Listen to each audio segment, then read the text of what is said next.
Don't buy a 70-200, it's that simple. I'm gonna show you how you can potentially save a bunch of money and also add to the versatility of your kit by buying this lens instead. No, this is not a sponsored video, and this is a lens that I've used for some time extensively, and I completely know the limitations of it, as well as every 70-200. Here's a list of the 70-200s currently available for Sony full frame cameras.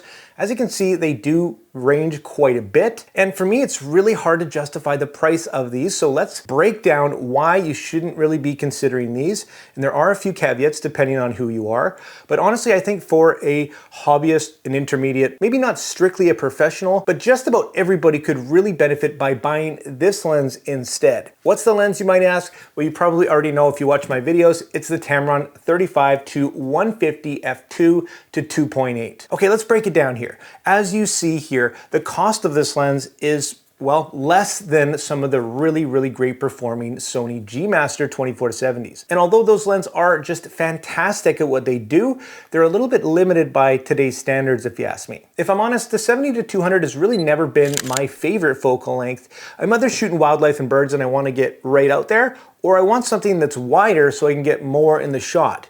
It's just kind of an awkward focal length for me.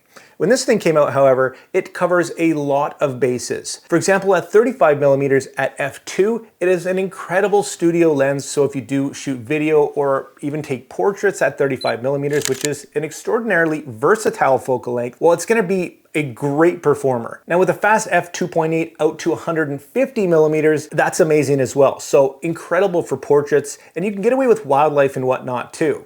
But what about that 50mm from 150 to 200? Is there much of a difference?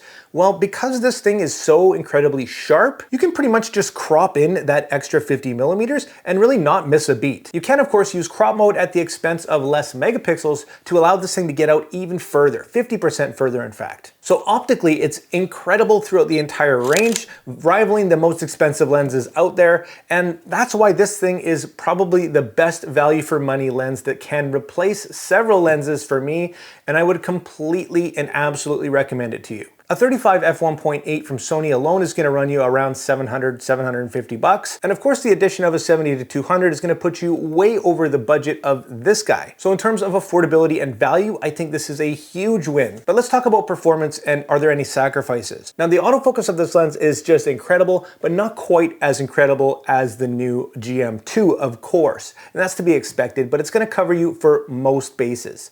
Where the limitations are is, for one, the shooting speed. Any third-party lens, this one included, is capped at 15 frames per second shooting, whereas Sony native lens can shoot up to 30 frames per second currently on the Sony A1. So if you're shooting sports or wildlife and need the utmost performance in terms of frames per second, well then the Sony's going to be a no-brainer. There's also proprietary things on Sony's newer cameras like focus breathing compensation and things they may or may not add in the future that will contribute to more value to the native lenses.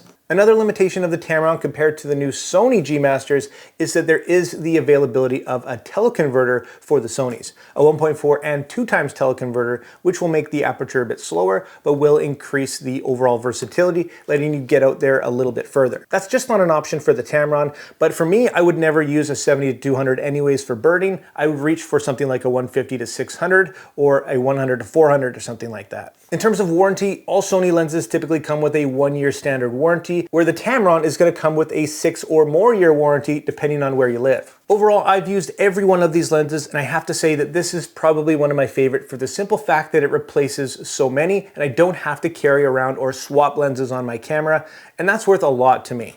At $1,900 US, it's definitely not a cheap lens, but everything full frame Sony, photography in general, is going to be a complete what you pay for is what you get game. Anyways, something for you to consider. Let me know your thoughts down in the comments, guys. There are so many great lenses to choose from these days, and I can't wait to see what Sony eventually comes out to rival this thing. Or maybe we'll get something from Sigma, or maybe another beast from Tamron itself. I love this stuff, guys, and I hope you liked this video. If you did, hit that like and subscribe button, join the community, and like always, make mistakes, be yourself, and get out there and take some more pictures. See you next time.